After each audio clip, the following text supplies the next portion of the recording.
last time I did, I hit start recording, and I was like, wait, no, I need to stream it. It's connecting. Go live.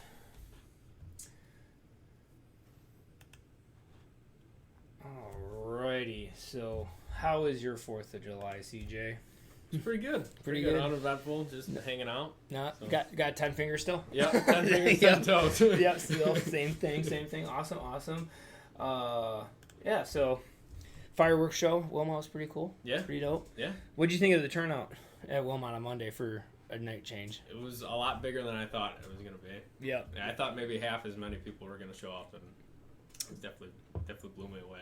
Yeah, those new stands throw me off a little bit because of how big they are now. We're like, just because it's more spread out. Like, it's weird because they're narrower, but they're taller. So, yeah, that was a good turnout. I was happy. Tuesday morning, I wasn't happy. right. Tuesday morning was a drag, but yeah, because I was like loading up slowly on Monday, and then like, oh wait, it's not church in the morning. I gotta wake up for work. Oh man, this is dragging. So, did you go see any other fireworks? No, just kind of hung out and just hanged out and worked in the garage a little bit. Nice. Yeah, what do you? Had some family emergencies, but yeah. So for those that are following along, Ashley's dad has stage 4 esophageal cancer. Success rate is like months, really. He was diagnosed on Valentine's Day. He did not get like how long they expect him to live, so we don't know, because we don't want to know. But yeah, so we went blueberry picking, Michigan on Friday. Had a great time, and Saturday, he was rushed to the hospital, and flatlined. They resuscitated him, but he's good. And then I came home. And our youngest cat has an abscess, and it ruptured, and so he's got a hole in the side of his neck. Like, I'm trying not to over-exaggerate, but it's about like that big. So he had surgery Saturday and had to wait there for 4 to 5 hours for them to even look at him. And yeah, so I punched into work today and was just like, yes, I don't have to worry about life. So not many fireworks for us. But Thursday, went over to my folks' house, and that was a lot of fun. DJ Ugumi and Jimmy IE, they brought mortars and M80s and stuff. That was a lot of fun. And Cooper had a lot of fun too. Awesome. All right, well, welcome back to the Bench Racing Podcast. I'm your host, Derek Crane, and tonight with me we have CJ Maleug. Lightning Sprint driver, Wingless driver, 604 wing driver. Any other racing besides that? Or is that it? Just 410. Just 4. Oh, yeah, and 410. 410. Yes. So we'll be talking to him about his background, a little bit about him, his racing, and then we also have 3 pretty good topics. Today, 604 winged versus 604 wingless. We have crap talking tracks and not showing up and what that means. And then Wilmot Raceway going in the right or wrong direction. And then we have a new segment, not saying, just saying. So if you want us to talk about something that you really don't want tracked back to you, email craneracing@yahoo. Email craneracing@yahoo.com. There we go. And then just put in the subject, just saying or segment. And then I'll move it to a folder without opening it, and then I'll open it live. So we do have an email, so that's going to be fun. It's going to be fun, and it's not from me. It's not. So this was someone from the track that had this idea. I'm like, yeah, that sounds like fun. That sounds like something we would do, a little off the wall there. So we'll do that, and then we'll talk about our next guest in staging, which I think you know pretty well. Yeah. I was looking at the points. I'm like, oh man. So for once, he can follow you. Right. It seems like, yeah. Awesome. All right. And then also, we have a live show at Hold My Beer, August 5th, 7 p.m. till 9 p.m. At Hold My Beer, downtown Kenosha. We'll have our race car out there, our guest race car out there. Got one penciled in for the guest. I'm looking for one more. So if you know anybody or you'd want someone and you're going to show up to the thing, like it's another thing. I'll listen to you if you show up. But if you don't show up, I won't listen to you. So just comment or email or whatever, message me guest idea. And another thing I've been forgetting to mention is it's free. The only thing that's not free is beer and food, so come thirsty, come hungry, because Hold My Beer is a husband and wife owned axe throwing place with over 40 beers on tap. It'll be a great time, and hopefully the weather will be nice, so we'll be outside in their parking lot, so we can allow everyone to axe throw loudly and have a lot of fun. And people that want to listen to the podcast can just bring a lawn chair and sit out and listen to the podcast. So it is free axe throwing. And free show, obviously. But come thirsty, come hungry, and support a local company. All right, so let's get into a little bit about our guest here, CJ. Is your name CJ, or is it short for something? It's short for something. Okay, yeah. Okay. Is it okay to say? Yeah. Okay. Charles Jeffrey. Jeffrey. Both my grandpas. Oh, nice. Yep. And you can't pick your favorite one, right? So you can I'll be both, Right. CJ. So Charles Jeffrey, awesome. All right. Why did you pick number 13? I was born on May 13th, and everything I've ever done has been 13. 13 so, has been good luck. Right. It's been good luck so far. So. Do you eat peanuts or have a green race car? No. No? Okay, so you're doing one superstitious thing. Right. Okay. See, that's usually when it doesn't work out. You need two of them. So 13, you were born on the 13th of May. That's pretty cool. Mine was 15, but doesn't mean really anything to me, 15. So that's cool. 13. Is that your favorite number? It is. Everything I do is 13. If I have to pick a lottery number or whatever, Nice. 13. Nice. Is there a number that you hate? Whether that's just the way it looks, sounds, or a driver kind of rubbed you the wrong way? No, I mean, not... well, I hate 3-digit numbers in, like, auto racing. You're not the first guest to say that. Yeah. But, like, motocross and snow... I had a 3-digit number in snowcross. Okay. So, like, snowcross and motocross, I like 3-digit numbers. But, like, cars, it's got to be 2 or 1 digit. Two or one? Yep. What about, like, 0-1 or 0-5? Are those cool? Yeah. Those all are pretty really cool. Right. Okay.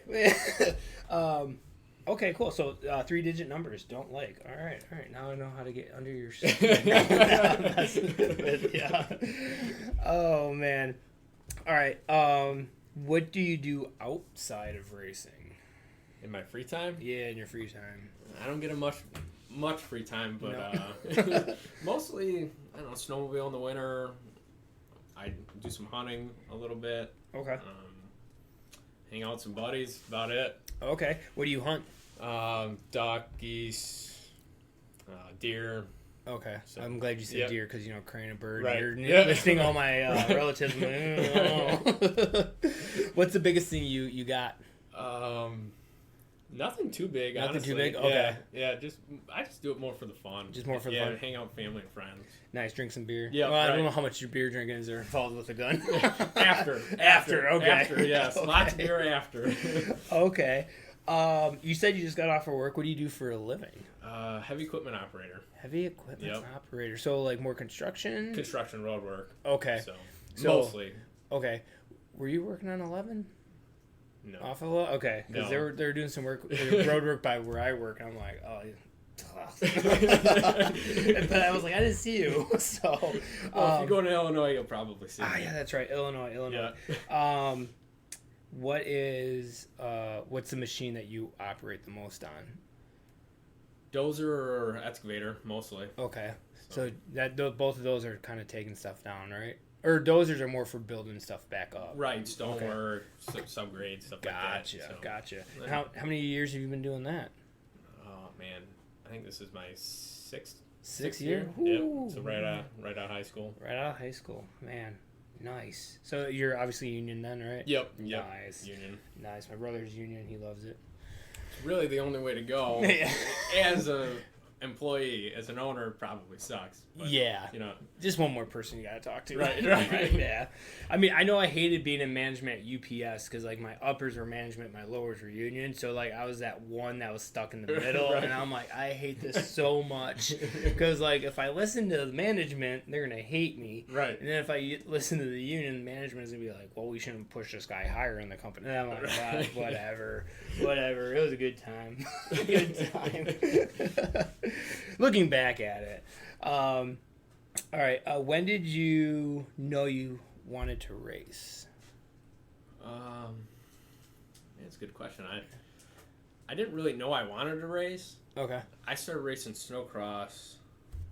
I think I was 6 or 7. Okay. And I was playing t-ball, and this guy on our t-ball team said, "Hey, you guys should come over for pizza or whatever." Mm-hmm. And he's like, "But you're gonna hate me after you come over." My dad's like, "Oh, well, whatever, come over." And the dude had a bunch of snowmobiles in his garage, and then, like, I don't know, maybe a month or two after that, my dad bought a whole bunch of them and said, "We're going racing." That was it? Okay. So it was more of a, like, voluntold, but you liked it. Right. Nice. Yeah. I did it and right away fell in love with it. Yeah. So. Do you remember your first laps? Was that a snowcross or? I remember my first laps in go-karts and then lightning sprints, but nothing on the snow. No. Okay. No, I was still pretty young. I'm an uncultured swine. So, did you do the oval or did you do the jumps? The jumps. The jumps. The jumps. Nice. Yeah. That's crazy. Yeah. I mean, it's a little softer than dirt, right? The snow, or to an extent. Yeah. The fake snow is it's more like ice. Oh. So that's ice that you're right. falling. Yeah. Oh, yeah. No, never mind. Never mind. Unless it's super warm out, then it's like slush. But yeah, it'll wrap you in your right. Yeah, when you fall. Have you had any bad falls or crashes? Yeah. A bunch. Yeah. Part of the reason why we got out of it. Okay, I'm noticing a trend with people that come on the show that did dirt bikes or ATV racing, and then they're like, "Yeah, we had this one bad crash," and then we're like, "You know what? Let's strap in the machine." Right. Yeah. We had one guy tell my dad years ago and said, "With age comes a cage." So. And it rhymes. Yeah. And right. And it sticks. Wow. Let's see here. Where do you want racing to take you? Ooh, I mean, I'm pretty content with where I'm at right now. I mean, obviously, I would love to do it for a living, but yeah, you know, if it doesn't take me that far, I'm cool with just doing it at Wilmot on Saturday night. Yeah, I've tried to do it for a living, and it's just at the same time you get so stressed. You're like, oh, I need this, I need that, I need $300,000, $400,000, $500,000 just to get it up and going. And then Right. I always told everyone if I won the lottery, I wouldn't tell anyone, but there'd be signs. I would quit my job and I'd be all over the country racing. Wasn't he just at but he's over in Texas now racing. Right. And then next week he's gonna be doing something else. Yeah, racing. What's up, Jason Anderson? Thank you so much for tuning in. Our guest, July 22nd. It's gonna be a super fun one. Ashley Crane here. Is that like what Tracy Cox's son does, racing on snow? Yes. I think Tracy, I'm trying to think of his name now. I just had it. And it's live, so I can't edit this out. Oh, man. It's going to come to me off air. I know it is. I'm drawing a blank. Yeah, Cole. I knew it started with a C, and it wasn't Colin. Thank you, Ashley. Beauty and Brains. Cole, I think does the oval stuff. Right. Yeah. Right. If I'm right, yeah. Because I think that's what Tim Cox came from too, right? I'm so sure. So flat track. So basically like Wilmot, but just on a smooth sheet of ice, yeah. Which is somehow safer. I don't know. And then they race on an oval.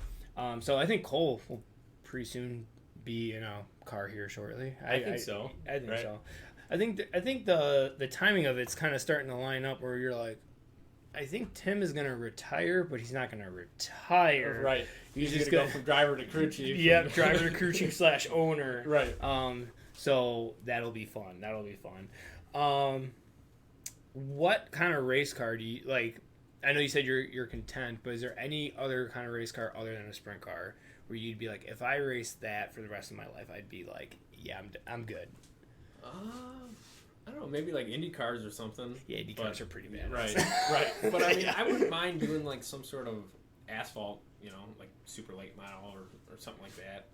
Yes. I was telling Jake Zelmer, our last guest, that there's just something about it. Like, it's like, it looks like a smash burger. Right. I had smash burger for dinner, right?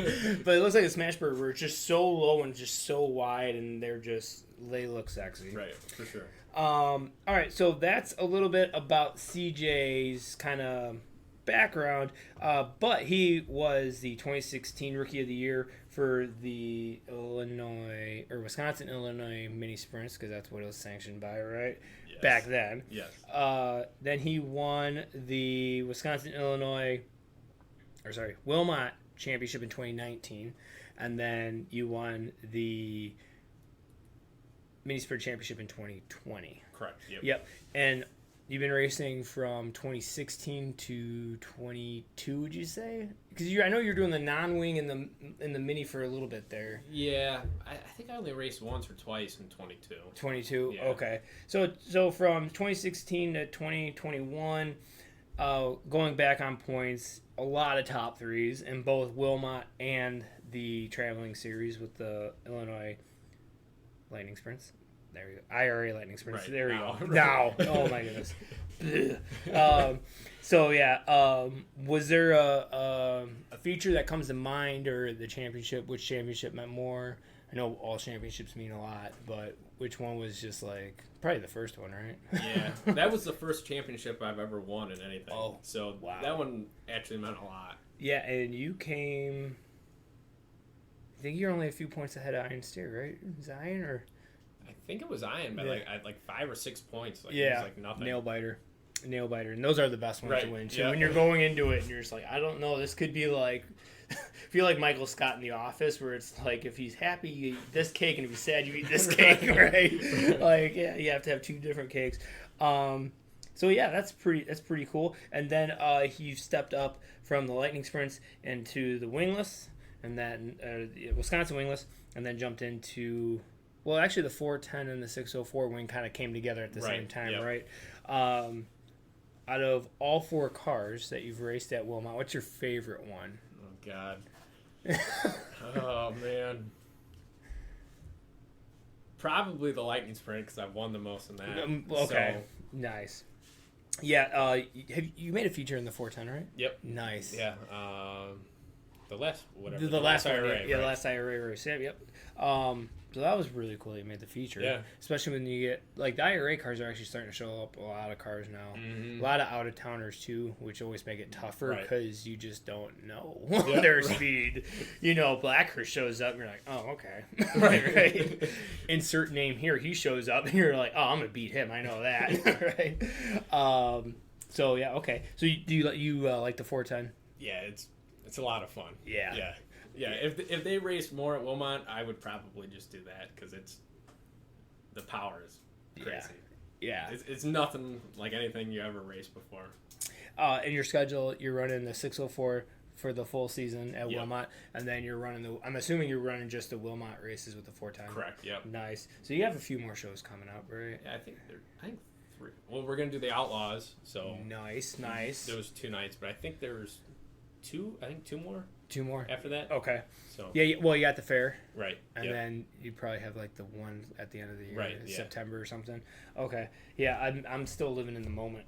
I'm like, not September. Let's wait and let's just try to get through the 9th and 10th of July first. All right, cool. And then real quickly, got to give a huge shout out to Mike New, because without him, I would not be able to tell you all these stats because of all the sanctioning body changes with the Lightning Sprints. Couldn't give you all that information. With the Wilmot, Wisconsin Wingless, I have enough. Like, I remember stuff, but I can't tell you by points because it's super hard to find. But it's really nice to go back. So check out IRA Lightning Sprints. And then just go on to the rules/downloads, and you can find all the PDFs from past champions, track records, statistics from the season, all that stuff. So huge thanks to Mike New for that. Boom. Yep, see, he's even got a grid there for that. Awesome. All right, we will transition to our first topic here, presented by Next Gen Pumps, veteran-owned, American-made, warranty like no other. If you need a sump pump or you need Hoosier tires, check out Tom Brown in Silver Lakes, Wisconsin. So we're going to talk to CJ about the difference between a 604 winged and a 604 wingless, because he's probably the most well-rounded driver in both. I mean, you got Greg Olson, Chris Conco, Greg Alt, Dan Wade, yep, Dan Wade. Dan Wade's actually kind of good in a wing car. Yeah. He's kind of good. He's really good. He's kind of good. But we have CJ on, so we'll be asking him. So real quickly, for those that don't know CJ's stats so far in 2024 with the 604 winged, he has 1 win, 2 top 5s, 3 top 10s out of 3 features. He's 31 points out of first place in points, and he's in 4th. So not too bad. I know you had a shaky feature. I think it was the second race, right? It just didn't look like you were going anywhere. Yeah. So not bad. You already had a bad night, and you're still running 4th. And then the last Wisconsin wingless season, 2023, we didn't race for full points, right? Yep. 1 top 5, 6 top 10s and ran 13 features. So he knows a thing or two about a thing or two. And he's got multiple years in the Wisconsin wingless. But just so we have some present stats, so you can trust him. All right. So what would you say the main difference is? I'm going to ask this in 2 parts. To a fan, what is the main difference between the 604 wingless and the 604 wing, would you say? To a fan. To a fan, yeah. Obviously, the wings, they look different. The way you drive the car is obviously different. I mean, a wingless, you throw it in there. Yeah. In a wing car, you kind of drive it around. But drive more straight. Right. Yeah. And then same question, but to like probably another racer, like, so you get you more of your nerd on of like, this is like the differences. So what are the main differences between the 2 cars? The wing car, you could definitely hold it wide open. Okay. A lot more. A lot more. Yeah. A lot more. Okay. Yep. I remember driving Dodd's car and running the feature, and I'm like, why? Second lap, I'm like, why am I lifting? Right. Like, it's blowing dust, but I mean, just lay it in there. It was fun learning that, but after that, I kind of got bored of it. But again, one night in the car, right? Gotta get right. And wing racing is not for everyone. You know, I mean, there's nothing wrong with the wingless. You know, it's just I like the wing stuff better. Yeah. I mean, that's very true. Ooh, that's going into our third topic or second topic there. If I would have known that, I would set that one up later. Okay, and then what are the costs between the two? Are they pretty much the same? Yeah, I mean, the wings basically wing and wing slider, and that's basically the difference. So whatever. Because you get to have more money, you get to have an in-car shot, right? Wing adjuster. But it's weird because I sometimes forget to use it. Oh, because I'm used to the non-wing. Yeah, you're just like, you should have moved the wing back. I'm like, you idiot. Yeah, come on. When I drove Daryl, he had some tape there. He's like, if a car does this, put this tape, move the wing to here. If it's this, do this. I'm like, okay. And I just started moving it because I thought it was just cool to do. Because I got bored going in the back, and I'm like, I wonder if I push it all the way back. And I'm like, oh, that's way too tight. Bring it back. Yeah, those wing cars are sensitive. Yeah, a little bit goes a long ways. Yeah. And then as of 3 nights of racing, how do you like the racing so far, and track conditions and stuff like that? I mean, I think track conditions have been pretty good. Mm-hmm. No matter what track you go to and who does the track, you're going to have bad nights. You're going to have good nights. It's dirt. If you want consistency, go run asphalt. Yep. I mean, that's kind of how I look at it. Like, and I personally love a rough, dry track. Me too. That says me all over it. So when it's dry, I'm like, yes. Some people don't like it. Yeah. I'm like, well, right. Get better. Right. Get better. I mean, that's your opinion. You're entitled to your own opinion, and you know. And then how? So now these are questions I have, especially. Real quickly, Jack Eschbach, great looking car, CJ. Thank you. Especially when it's in the center of the track in Victory Lane. Right. Mike Babbitts, good evening, or evening, guys. What's up, Mike? If you guys have any questions, by the way, please feel free to comment. Whether it's the topic we're on or just a random thought off the wall, please comment too. That always makes the show a lot more fun and more spontaneous. So my question is that, I mean, we've only ran twice? The wing cars? Or is this the first time? On Monday. No, three races? Yeah, but with you guys? Yeah, with the Wingless. Twice. I Okay. think. Right, Okay, twice. so it was twice. Okay, because Yep. I was like, wait, was it 3? Was it 1 or 2? The one thing I noticed is kind of like it. Notice the guys have to go over to tech after qualifying. Right. What's that about? I mean, just keep people honest. Yeah. You What are they checking? More rev limiters and stuff, or is it more like feature where it's just random? know? Most of the time it's rev limiters. Rev limiters. I mean, I think the one race last year, they checked something. I can't remember, but Okay. so, Nice. I've always found that interesting. Right. Like, Right. I mean, I think it's a good idea. I mean, I think we should do it in all classes. I mean, especially with the format, the way the format is, if qualifying's everything for how your night should go, they should be checking those cars. Right. Because What keeps you from not unplugging it and then unplugging it or running with 3 gallons of fuel in it and you're Right. 10 pounds underweight, right? or because it's already crazy enough to try to just get to 1,500 pounds. Right. But, I mean, our first car this year with 8 gallons of fuel was 1,503. Jeez. I went too light building it. I was like, whoa. Oh, and then I wrecked it. So I was like, all right, guys, let's put some steel on here. Right. You know, just not rotating, but just put some steel in there because like we need more weight than A that. couple more cheeseburgers. Yeah, You're fine. yeah. So you guys check. But you guys don't scale as of now. Right. No. It's a step in the right direction. Right. For sure. Do they do the same thing with heat races? Not that I remember. Okay. Yeah. No. Okay. Usually heat races, we just go right back to the trailer. So. Okay. I mean, at that point, your night's already Right. kind of set, Right. based off of qualifying. It's interesting. I like it. I like it a lot. And then how has been the vibe with other drivers in the series? And because like I try to like just be aware, but then I'm chasing the track as well. Right. So how's the vibe with the series so far? I think it's pretty good. I mean, I think all the drivers in there are pretty respectful. Mhm. I don't think we're gonna really run into too many issues. No. You know, if at all. You Yeah. know, it seems like everyone kind of respects their equipment and other people's stuff. So. Yeah. The one thing because like you said, like you prefer wings, I prefer non-wing. Right. But at the same time, let's just say now I have to travel all the way down to Indy or I have to go up to Minnesota to race a non-wing car. Right. Am I going to run it? Probably not. Mm-hmm. But am I going to sell it to run a modified? No. Am I going to sell it to run the street? No. The Lightning Sprint? No. I'll just put a wing on it, right? So, but the one thing that I've been kind of just not worried about, but then very interested about is just the longevity of the 604 motor now with the wing. Because I know there's load on it, but there's still load on a non-wing car, just not as much.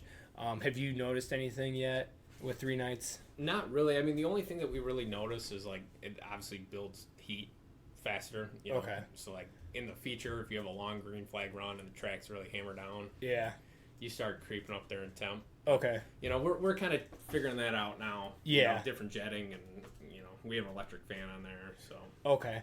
Yeah, that's another thing too. Is it's the first year for the class. Right. So like, it's a lot of trial and error. Yeah. You go out there like, well, that didn't work. Yeah. Let's tell everyone else. Right. Like, hey, Right. no bueno. Bad Don't do it. Yeah. And I feel like everyone is pretty like open about it. Like, Yeah. Like we all kind of I think it was the first night, we were all like running super hot, and we were all like, hey, what jets do you have in? What are you doing? Yeah. Yeah. I mean, when you're running, so I guess it's the other thing that, I mean, it makes sense because you're on it, all the time. But I feel like because the car is straighter, you'd think that the air would be able to get to the radiator faster, Right. more without obstruction from the body or tin or whatever. Wow, that's interesting. Okay, very interesting, very interesting. And yeah, so one thing that I like to point out to people, same thing with the track, like it sucks. Okay, track crew, Wilmot sucks. 604 wing cars suck. Compared to what? Right. Compared to somebody that's been doing it for 20 years and to a series that's been racing for 10 years, and then most of the drivers can go down to Indiana and run with their guys up front with the steel block stuff, right? So that's not a fair comparison. No, I'm not. That's just same thing to World of Outlaws to IRA wing cars. Right. IRA suck. Well, it's World of Outlaws. Like, they're the best in the business. Right. Well, no crap. Right. Of course. So, yeah. And like, just like the Wingless deal, like, it started off with not very many cars, and, you know, it grew. Yep. You know, this is really, it's only first year. Right. First year. I mean, besides those 2 races. I call those exhibitions. Right. Like, no, like, and actually, I will say this. I went to the fair, the Wednesday fair, which was the first race for the 604s. And it wasn't like I was going there to watch it fail. I was just curious on how good it could be as, like, your base. Right. Qualifying, I mean, I'm not big on watching qualifying. Right. I mean, I like to go because then I can start pre-gaming, right? Drinking in the stands, right? But, like, I don't go there to watch who sets fast time or whatever. But I like to kind of watch to see who's running pretty strong. Heat races, I was like, this feature is going to suck because no one's passing. It's really just the rows. Right. If the inside can get to the corner first, then it's 1, 2, 3, 4. But then if 2 can get to the corner first, then it's 2, 1, 3, 4. You know. Right. So I was just like, eh. And then the feature, I was like, okay, I'll eat my words. I was not that bad. No. So how do you think the 604 guys compared to Fair Night 2023 to this last one on Monday? How do you feel at the car? Do you think everyone's gaining speed and competition's getting there? Yeah, for sure. I mean, like, I don't exactly know what our last, like, qualifying times were, but I know it was fast. We were like 14-1 or something like that was the fastest. Yeah. And we were all within, I mean, we're all right there. Yeah. I mean, all, whatever, 13 or 14 of us. Let's see, postpone. Nope, not that one. All right, so Ryan Marshall went quick time in the non-wing car at 15:1. And that was right after the wing 604s at a 14:1. So a full second faster. From 1 to 13 in the 604 wing cars, 14:1 to 14:8, so just shy of 0.7 of a second. So wingless, let's go, where are you guys? 1 to 13, just shy of 0.6. So they're the same. They're the same. And another thing too that I like to I'll bring up with the benchies coming up in November, the awards night, keeping track of hard charger predictions, throw the anchor out, heat race winner, the most heat race winner, or most heat race wins, there we go, most feature wins, B-main wins, etc., etc. Found this interesting. Zach Radart, plus 45. Now that's out of 9 nights. If we go to the 604 wing, you got Greg Alt with 10 with 3 nights.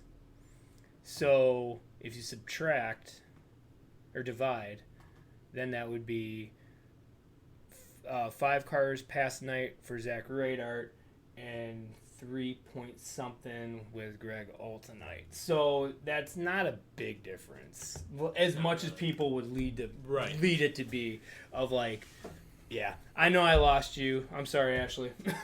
I come back right now for you.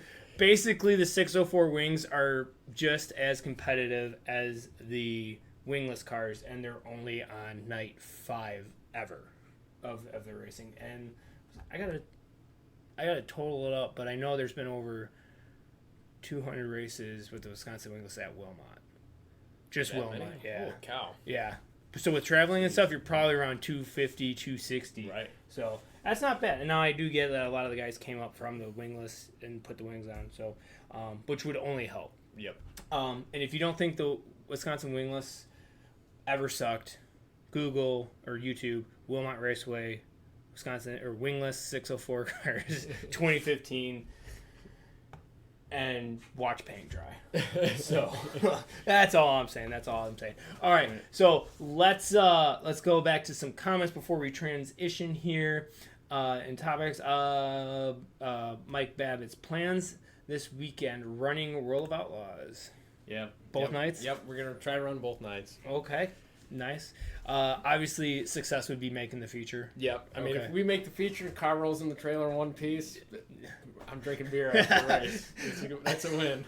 I mean, I have seen the way that the World of Outlaw guys run. Like, you just get in the feature and you just mind your own business. You might have a top 15. Right. David Crane, what's up, Bob? Yes. Thank you. Nice Harley gas tank. Yes, thank you. The guy that got it for me is a pretty cool guy. I should introduce you to him. Thank you, David Crane, DC, for the Harley tank. What's up, Sean Sticks? And then Ashley's comment, "You lost me," which that's code to like move on. Right. Since Sean is watching right now, actually, we'll go through predictions. It's just fun to. We post on, I think it's Wednesday or Thursday, just, whatever's racing at Wilmot or the traveling series with the Wisconsin Wingless. What are your predictions for that track? Top three. If you get the top three drivers in the correct spots, you get 3 points each. If you get the right driver in the top three but wrong spot, you get 1 point. So it's kind of fun. I've accidentally taken the lead. I don't have a life, and I watch drivers a lot, and I know who's good where. So I got 17 correct predictions. Sean Sticks is second with 12. Third is Charlie Landcore with 10. Tie for fourth, which is Braden Schmidt and Rod Colburn with 8, and then Andrew Kidrowski with 5. Thank you to everyone that is submitting their top threes, because it's just a lot of fun. And then at the end of the year, I'll probably have like a crystal ball trophy or something of like, yeah, you predicted the future the best. So good job, Sean. Hope you're feeling better. How are you feeling? If you're still on. All right, so we'll move into topic 2 here, presented by Paulman Auto. If you need a new car or new to you car, check out paulmanauto.com. They have 3 locations in Kenosha and 1 location in Racine, and we are talking about crap talking tracks and not showing up, because I know there's a lot of that going on. And I just want to point out, since going down to the steel block stuff, all the rumors down there, and this is what I find funny. Okay, so Gas City, rumor has it that Walgreens Fulfillment Center bought that plot of land. That's what rumor has it. And now all the people are like, well, I'm not shopping at Walgreens now. That is stupid. Like, think about it's like your significant other cheats on you, and then you get mad at the other person, right? Not at the person that cheated on you, right? So why are we getting mad at Walgreens Fulfillment Center for buying out Gas City when the drivers didn't show up for races? Yeah. Like, they wanted to be all political and this or that. So I found that interesting. And yes, I am not going to World of Outlaws this weekend, unfortunately, but I will be up at Life Fest, another track, right? Same thing. Everyone's mad at Life Fest. Like, when the track was running, even if it's a fair board, right? If they have a reason to make more money, like, they're going to. Same thing. It's a business. Same thing, right? And then people get mad at the business that bought them out versus, like, not being mad at themselves for not trying to show up. And that goes for fans, too. Like, if you think it's just the race car drivers that need to show up, like, fans need to show up, too. Kind of seeing not with the fan side, but more with the driver side. The whole thing with Wilmot going on.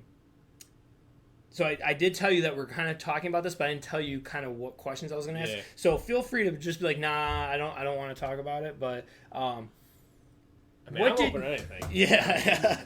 What did you think of the whole situation with Wilmot, with the IRA show, the Wingless, the street stocks, and the bandits? And then they scratched the bandits and the street stock heat races and then just lined them up for the feature. I mean, I could see why they would be upset. Yeah, I see both sides. Right, yeah. I see both sides. But at the end of the day, I mean, most of the people are there to see the 410s. Yeah. Right. I mean, yeah. Not everyone. Obviously, you got family, friends in the stands, but I don't know. You're not going to short the main. It'd be like going to a concert for like Jason Aldean. Yeah. And then like something happening, and then like, oh yeah, well he's only gonna sing 10 half minutes it. of Yeah. his sing, but then all the other people are gonna race theirs. Yeah, like, they get their full time in, but we're gonna take him, and he only gets half. Right. Everyone would be like, well, I bought tickets Yeah. to see him. I didn't, Yeah. I think in the situation, it was the best that they could have done. For sure. And they tried Yeah. to make it right. I mean, Yeah. I think they gave him extra money and stuff. And Yeah. then, Yeah. I did hear that they were gonna try to. I don't know what. right. But yeah, I did hear that they were going to try to make it a little bit financially better for them to not run their heat races and just run. I think like that's the best situation. Like obviously, I thought it was kind of pushing it already. Right. With having 4 classes, 3 classes are already kind of tough. Right. To hit curfew, especially when it's like a hard curfew. Yeah, hard curfew, and it's the wing cars. I'm not saying bad about it. It's just they have a lot more dashes and for sure, and hot laps and single car qualifying, and that takes a lot more time. And features are longer, so you're more prone to wrecking. Regs, yeah, cautions. Yep. So I think Wilmot did the best. I mean, the other option would have been scratch them, or scratch one full class. Right. Then who do you scratch? Right. And then you're still getting yelled at either way. Yeah. Yeah. So I think they did the best thing that they could have. Oh yeah. I think it was the right decision. Oh yeah. Yeah. I mean, we've been. I think you were running the wingless car when we got. Oh yeah, we hit curfew. It's like. I mean, I rather ran by points. Right. Lined up by points for the feature versus like you did all this and then.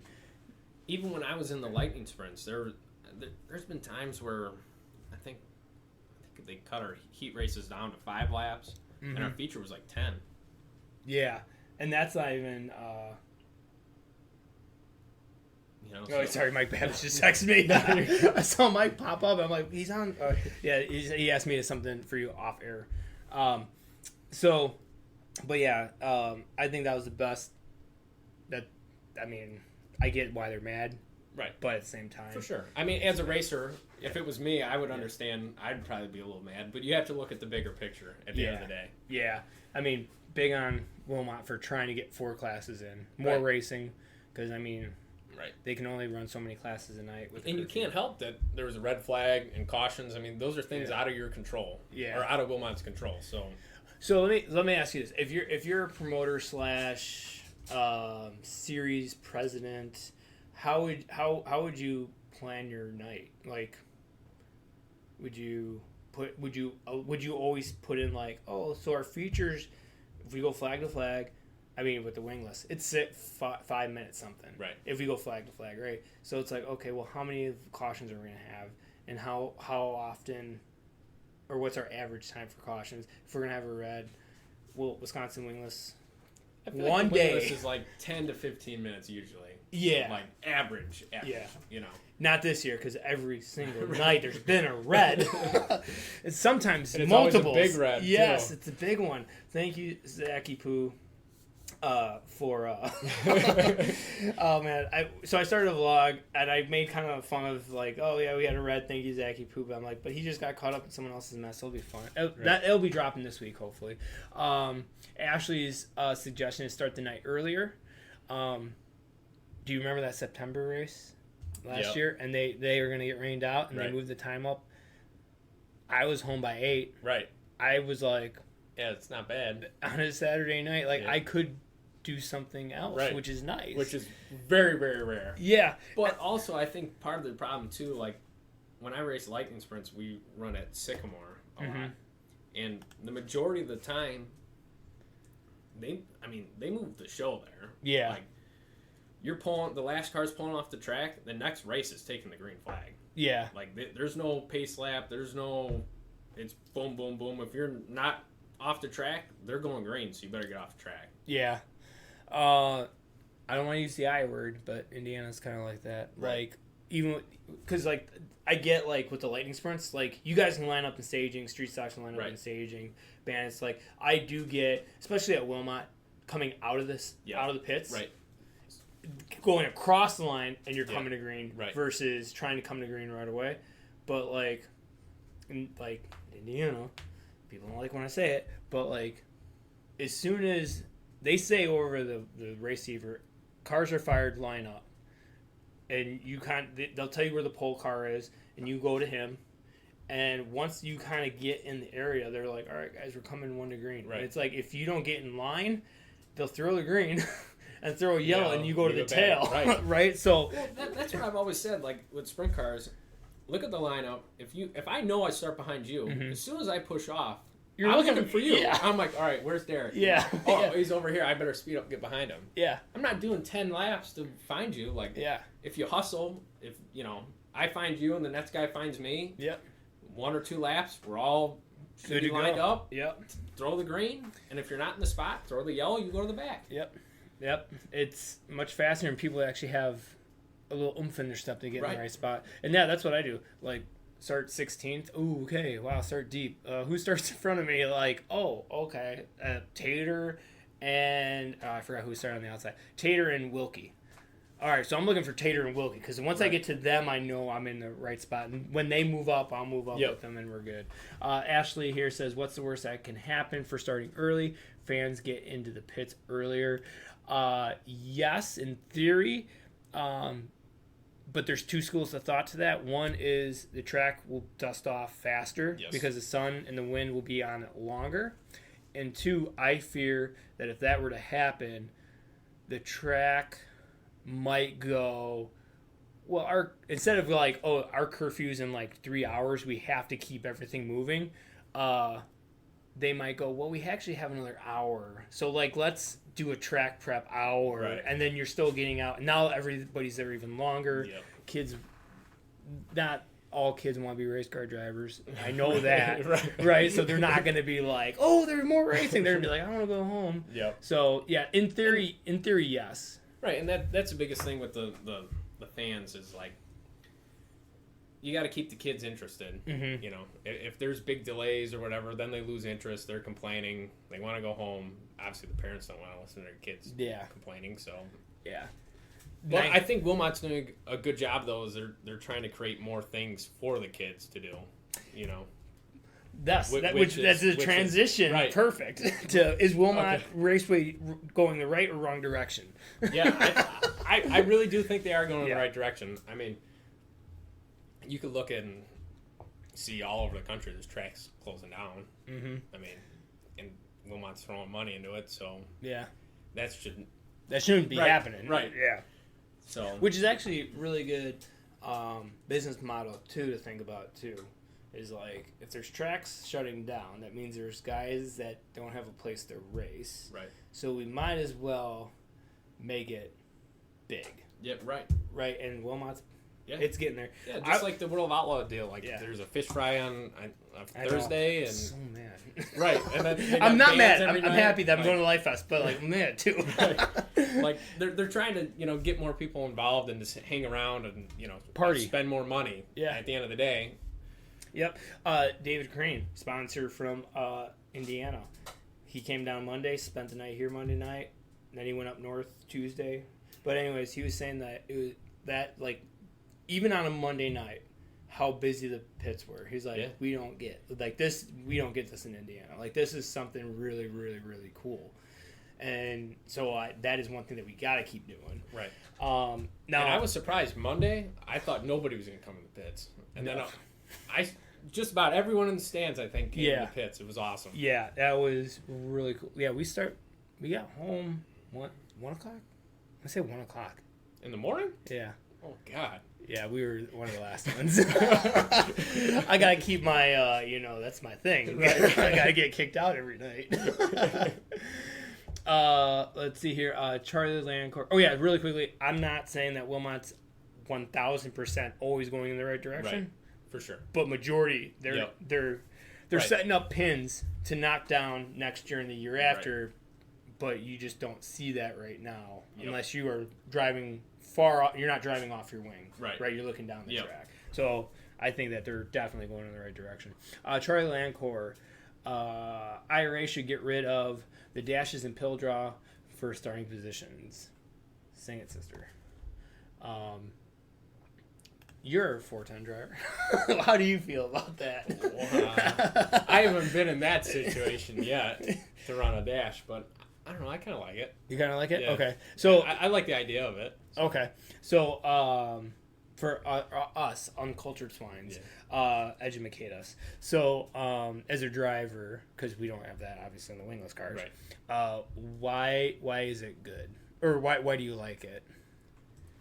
Because if let's say if you would Oh wow! You dropped your pen. Yeah, Usually it's me. Usually it's me. I haven't dropped it once yet. If you you qualify bad and heat race isn't whatever, you make the dash but it isn't like what you would want or where you would start. Mm-hmm. If you go into the dash and let's say you win the dash, then you're a better starting position than you would have been. But it could also hurt you too. Yeah, you could be top qualifier, win your heat race, and then you're fifth. Right. Which would suck. But, it adds a little bit more excitement, I think, for the fans. Because, like, if you're the fastest guy and you're starting fifth or fourth or right, whatever, you got to pass some cars. Yeah. Yeah, so I get what you're saying from the driver's standpoint. Because basically the dash doesn't put my fate into an invert. Right. Random draw. It puts my fate into how my feature is going to go in my hands, which I do like. But I also see Charlie's point of like, I mean, I get it. It drags stuff out. Yeah. It makes it a little longer than it needs to be. But I mean, what is a dash? 5 laps, I think, or 4 laps.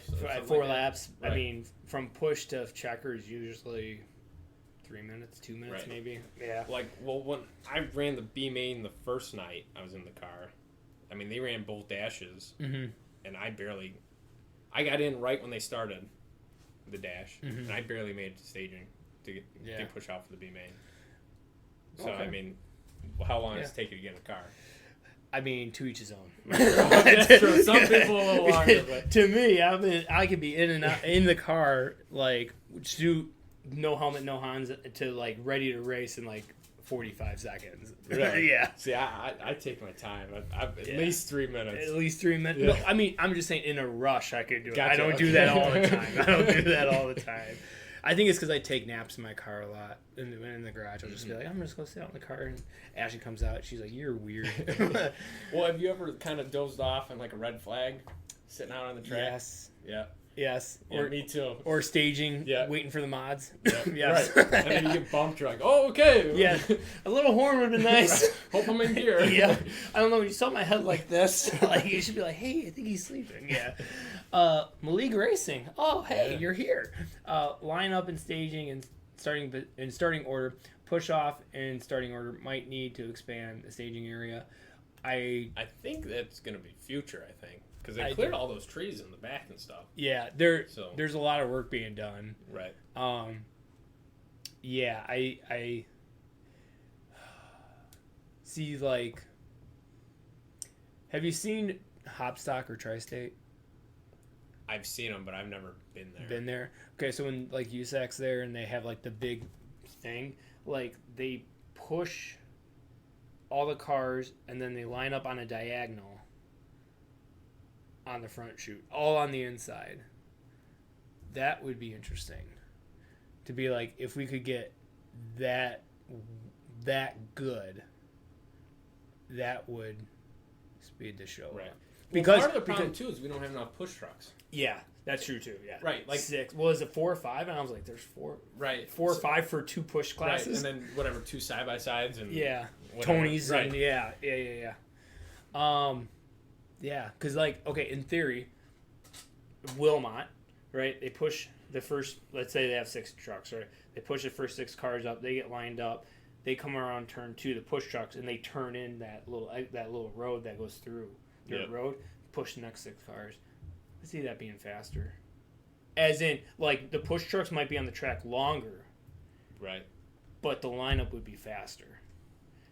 Because I feel like it's always like 3, 4, 5 laps before you go green. Yeah. You know. Yeah. Very true. Very true.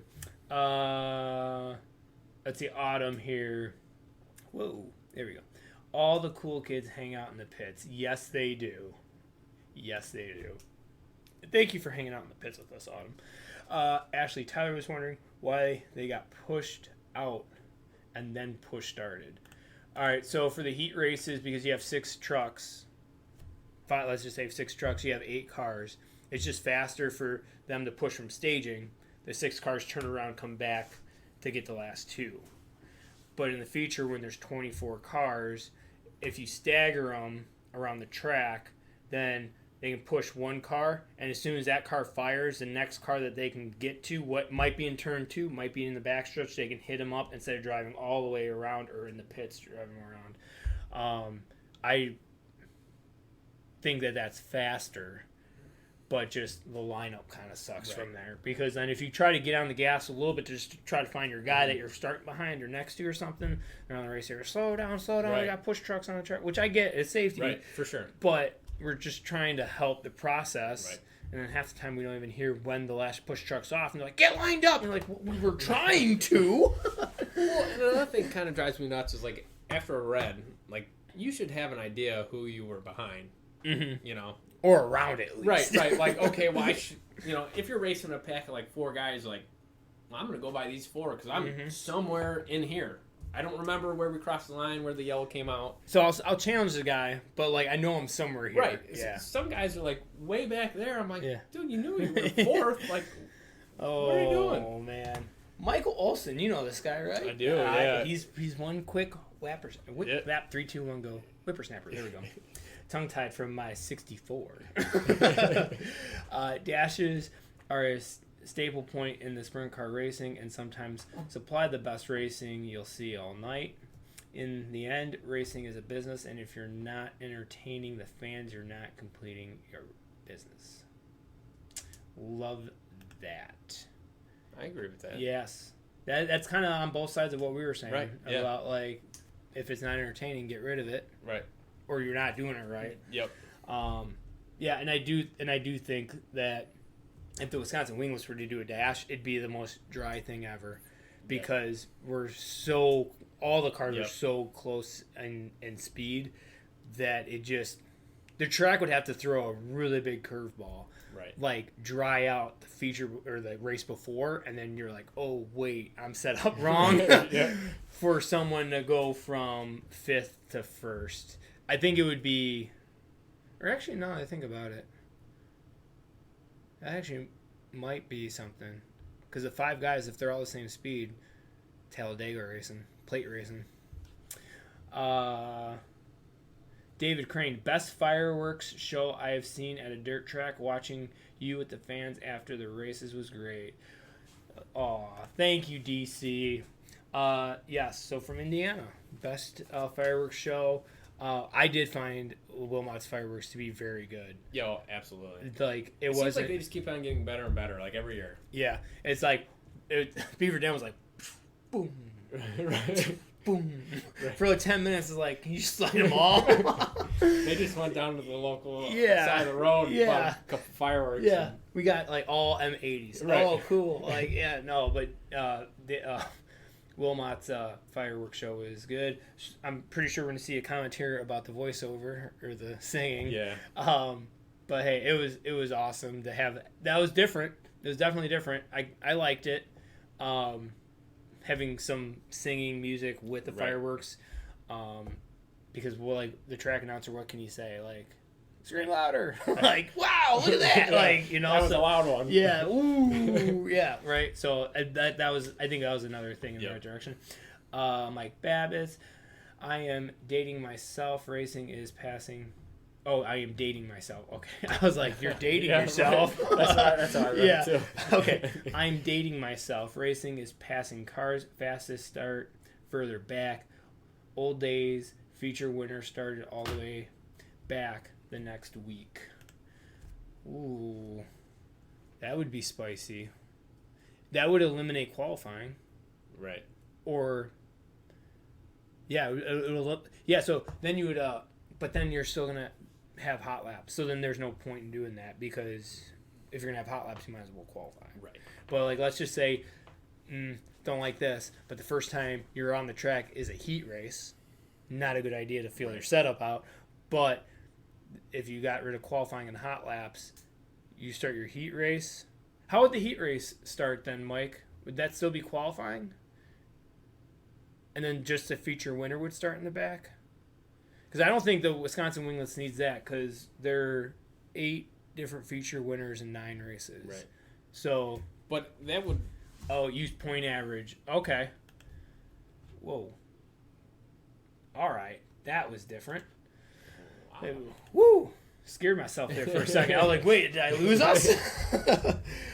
Use point average. Okay. B. Interested. I feel like that would work back in the day, but for like the wingless and the wing, our cars are so close, like motor wise, that if you had to start in the back, it would be very difficult. Yeah, I agree with you. It would be more entertaining for the 410 guys to do it, right, versus the wingless guys to do it, and the 604 wing. Right. That would not work. Right. You would move up.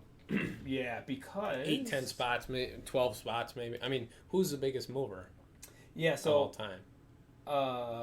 In the 604s or wingless or whoever. Zach Radar with 45, and then Greg Alt with 10 in the 604 winged.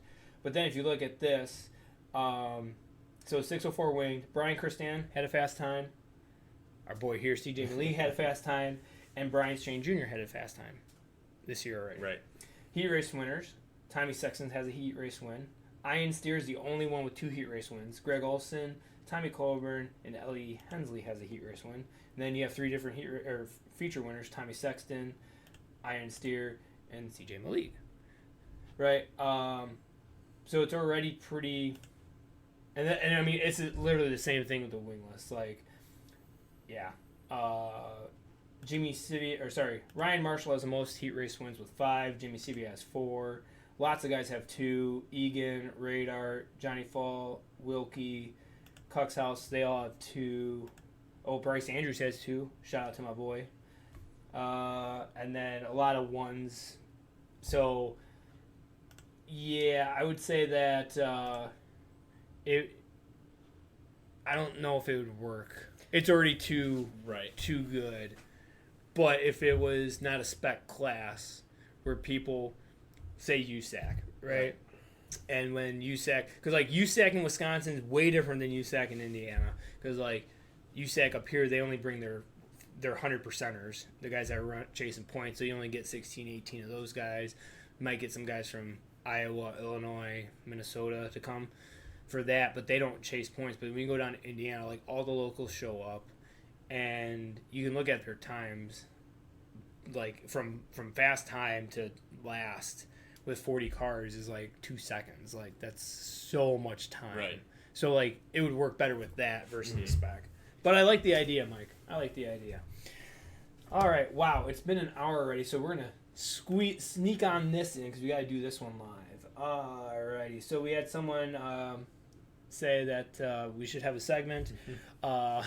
Don't know what to call it, but like they could just email or message someone and then just read it on air live to get our full unbiased opinion, which I don't know if that means that they don't think that this is, they think this might be a little scripted. Anyways, I was like, I'm going to do it. All right, so we got an email here. I'm not going to say from who, so if you see a name, don't say it. All right. So if you want to join in on this, just email craneracing@yahoo.com. In the subject, put just saying or segment, and then I will read it. I'll put it into a folder. Won't read it until we are live on air like we are right now. So this person says, is it a conflict of interest that the person who preps the track also races the track? Well, it depends.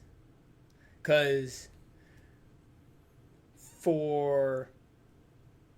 here's the fun. So Father's Day weekend. Yep. Really rough track. Right.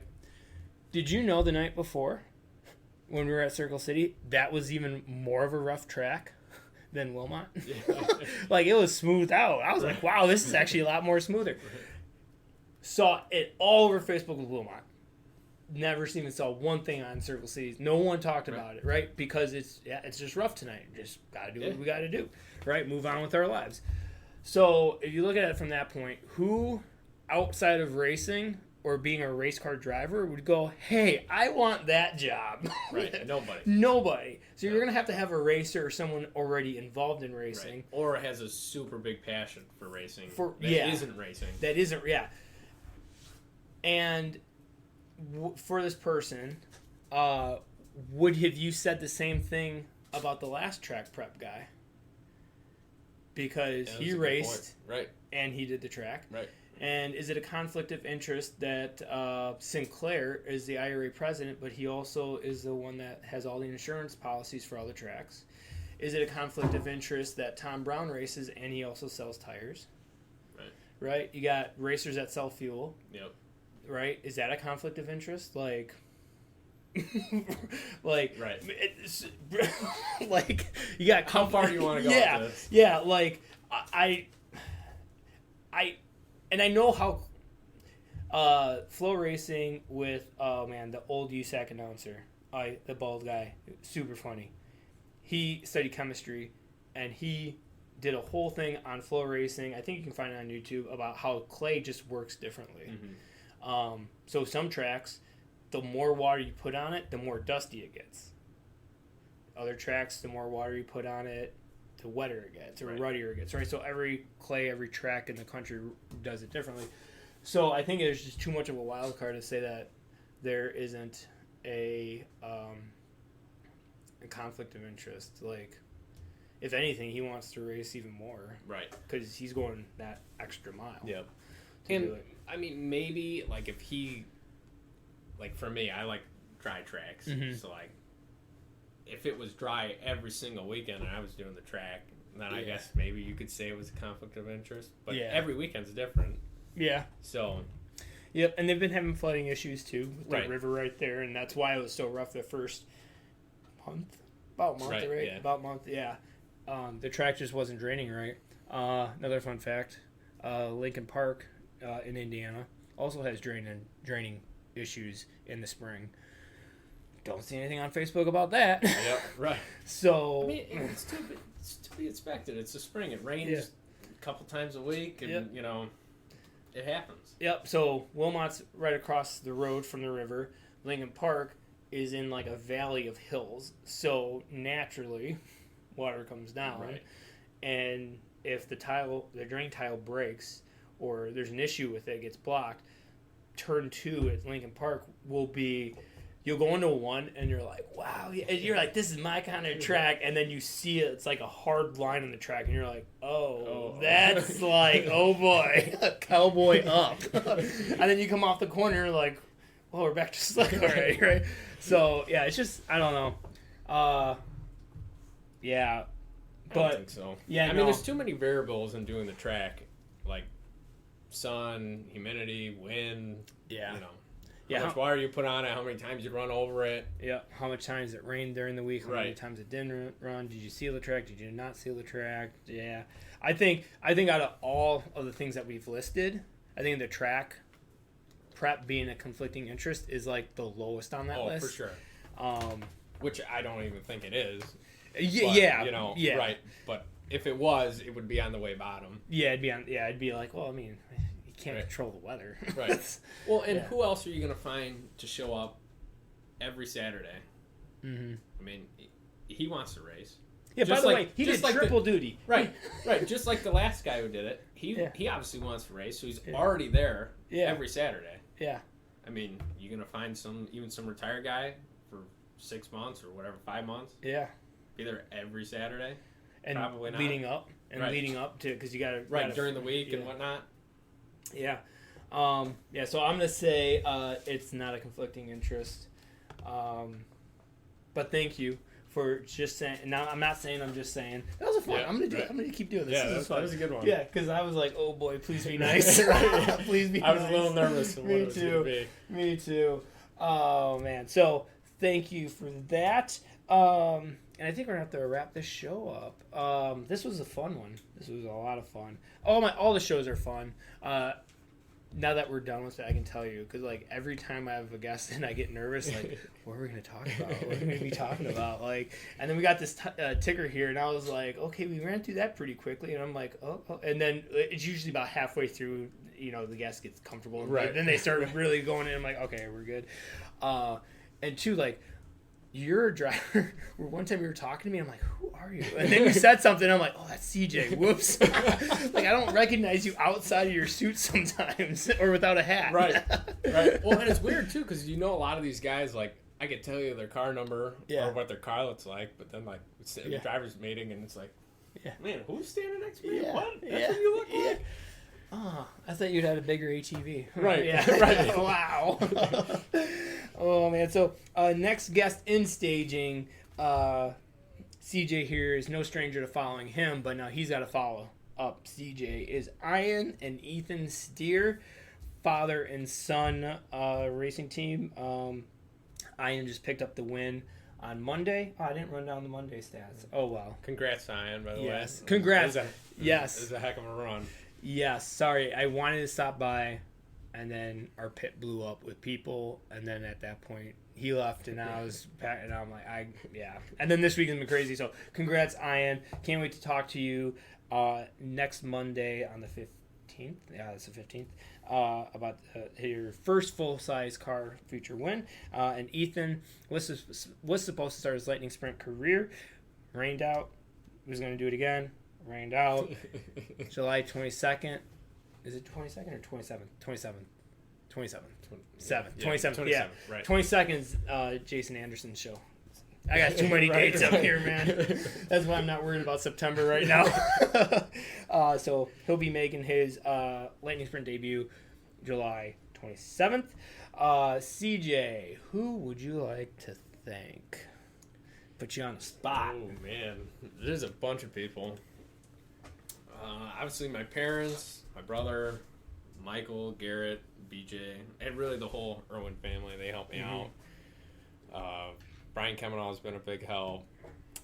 All my sponsors. Tony from Don's, he's been a huge help. Wilmot in general, they're doing a heck of a job. Love to see all the improvements, and hope we got more to come. So yeah, it's fun talking to. Like, I feel like, obviously with the show, you have more political gain or negativity with it, or whichever way. But like, I've been talking to Wilmot, and they've been kind of telling me some stuff here and there, and I'm like, that would be spicy coming up. Oh, that would be nice. Right. Okay. So of course, just like everything, you can't show up to the track and be like, this is how it's like. You got to work through it. right, it all takes time and money at the end of the day. Yeah. You know? Yeah, so Wilmot's doing a great job. And real quickly, for our listeners, where can they find you, social media, and where can they come watch your next race? This weekend, we're racing at Wilmot with the Outlaws. So what is that? The 12th and 13th. Yeah, 12th and 13th. 12th and 13th. We'll be there, and then see Malueg Racing on Facebook, or you can follow my personal page, CJ Maleug, and I'm on Instagram. And Nice. yeah, give it a follow. And real quickly, how do you spell your name? Last name? Malueg. U-E-G. All right, Yep. cool. Yep, so for people that need help, it's U-E-G. Right. U-E-G. My whole life, everyone's screwed Yeah, up, so it's yeah. fine. All right, cool. And then on our side, I'd like to thank Next Gen Pumps, Pullman Auto, Rev Tech Manufacturing, Rouge Helmets, Ashley Bree Photography, Painters Plus, Bay Nelson, Jack's Helmet Design, Pinnacle Media Productions, Daybreak Church, Mirror Image Coatings, Toro Tents, Hold My Beer, Bricks and Minifigs of Kenosha, Wise Guys Barbershop, David Crane, Jeremy Crane, Kylie Crane, and then super special thanks to my beautiful wife, Ashley, who lets my friends come over and talk racing on a Monday night. Mom and Dad, Mark and Gail. Big One fan, Kyle, Nathan, Lauren Cooper, Maddie, we call her Ladders, Dave, Shoots In, Elliot, Hunter, just everyone that comes out and supports Autumn. All the people from Daybreak that came out Monday night to watch. That was pretty cool. And then also my last one is Caleb, and your secret word is 604s for the win. 604 wing cars for the win. There we go. That really stir the pot there. We had a last minute comment here from Dan Wade. That track equipment is running all week long over there. That's a hard job I wouldn't want. Yes, and that's another thing about the whole track thing. People want to complain when it's bad. When it's good, you might get 10 drivers to be like, good job. Right. But as soon as it goes bad, you have 1,000 people telling you what you did wrong and how you do it, and they've never picked up any farming equipment. Right. And no matter who does it or who did it, I mean, hats off to any of them, because it's a lot of work. It's not. They don't just show up on Saturday afternoon and open the gate and say, hey, we're going racing. Yep. Hopefully it's going to be good. Right. Right. Hopefully it's not a tire eater. Another thing, Wilmot's never been a tire eater, so just throwing that out there too. Yes. Not saying, I'm just saying. Awesome. All right, guys. So we'll be running July 27th is our next race. Going up to Light Fest this weekend with Ashley and some friends. So that'll be fun. So we're going to be missing out, unfortunately, the World of Outlaw event. But that doesn't mean you shouldn't go. Go check them out. WilmotRaceway.com. Get your tickets. Get your camping passes. They got loads. There's so much stuff going on this week. Starting Thursday, I think they said, right? Thursday. Right, Thursday night. With Fish Fry. I'm not a fish guy, but I'd go. I think there's a concert. Yeah, there's a concert. Right. And then they got the concert. Yeah, so a lot of party stuff Thursday. Friday, obviously, they're going to have, I think, a parade, racing Friday. Saturday, they're going to have a breakfast with Anderson's Maple Syrup and BJ. Baylog, there we go. So, definitely something that's really cool, and hopefully I can experience that another weekend at Wilmot in the future. I think it'll be a big hit, so I think we'll do it next year. Yeah. Hey, and how about Wilmot getting the World of Outlaw late models too? That's pretty cool. That's really cool. Yeah. I mean, I'm not a closed, Fender car guy, but late models are pretty cool. Yeah. I mean Yeah. Right. I don't know if I'd ever drive one, but I'll watch it. I drive anything. Michael Olson, DJ Thursday night, bands on Friday and Saturday. There you go. Yes, there's so much stuff going on. It's hard to keep in the right day. So definitely check them out. Get your camping pass. Pit passes, all that stuff, spectator pass at WilmotRaceway.com. Support your local dirt track. Just remember, that's going to be a can of worms for another 20 minutes. I'll bring it up on another show. But anyways, he's been CJ Maleug. Thank you so much for coming out. Yeah, thanks for having me. And I've been Derek Crane, and I will see you next Monday, 7 p.m. Central, right here on Crane Racing LLC's Facebook Live with the Bench Racing Podcast with our guest, Ian and Ethan Steer. Peace out, Girl Scout. Peace out, Girl Scout. Been saying that so much. It's just been,